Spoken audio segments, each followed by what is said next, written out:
You want to be an amazing leader, amazing pastor, like all that you can be?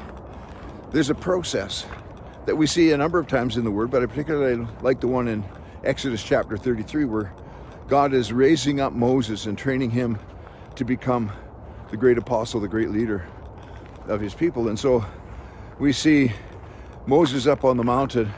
God gives him the 10 Commandments on the stone tablets. Moses comes down. The people are worshiping a golden calf. In his anger, Moses breaks the tablets. And God doesn't have a problem with that, but begins to teach Moses some things. And Moses, in his frustration, he says, God, you've got to do something with these people.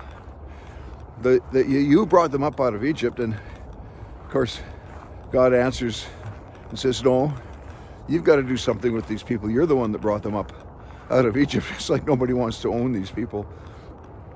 God talks to Moses as though he's one of the people. And he says, you are a stiff-necked, rebellious people. And Moses is thinking, well, no, not me. That's, the people that I lead. And later on, at the end of the chapter, Moses, you see him praying to God, and he says, Lord, we are a stiff-necked, rebellious people. In other words, Moses positions himself with the people that he wants to lead. If you want to be a great leader, you position yourself, not separate yourself from the people that you want to lead.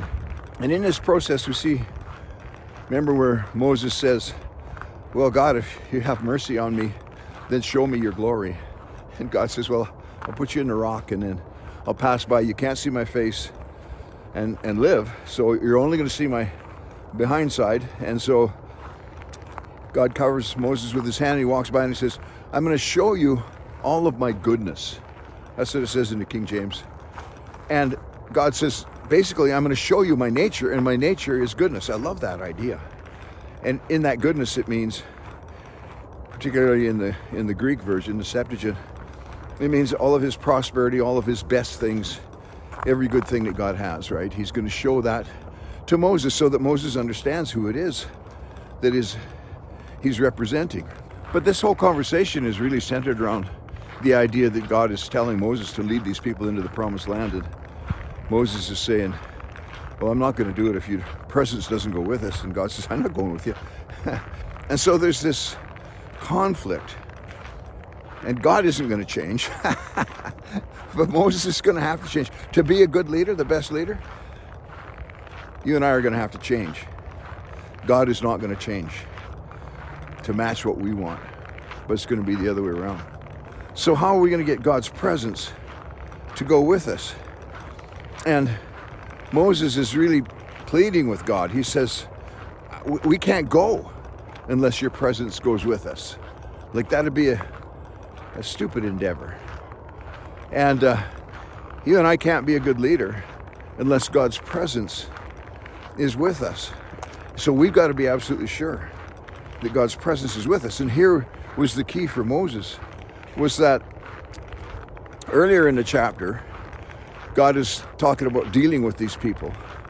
And he tells Moses, he says, tell the people to take off all of their ornaments so that I don't destroy them. And they're probably wearing, the junk that they brought up out of Egypt, the gold and the silver and all that kind of stuff. And they're wearing them as ornaments like the Egyptians did. And when God is looking at these people, he knows them according to what they look like on the outside. They don't have a personal relationship with him. And so God says, you better look right on the outside, because that's the only thing I have to go by with these people. But then when it comes to Moses, God says to him, I'll have mercy on you because I know you by name. Moses' name means to be drawn out, right? Like he was drawn out of the river, but it really speaks of the drawing out of the call and the purpose of God. So to be a great leader, we have to be not known by what we look like on the outside, but we have to be known by our personal relationship with God on the inside, because everything's going to flow out of that. And God was so pleased with Moses that he knew Moses by name, that he knew Moses personally. And that's when Moses says, please show me your glory. And God says, okay, I've never shown anybody my glory. And so then we see Moses has this experience with God. We need to have some kind of a major breakthrough experience with God if we're going to be all the leader that we can be. It has to be about us, not about me as a leader and them as the people that we lead. And it has to be about leading God's people to where he promised them that he would go. That's the goal. That's the vision out in front. It was the promised land. It wasn't Moses, just take them wherever you want. We got to have it from God where we're to lead the people to. So all the problems that you see around you, the solution is become all the leader that you can be. Sacrificial, joining yourself to the people that God's given you.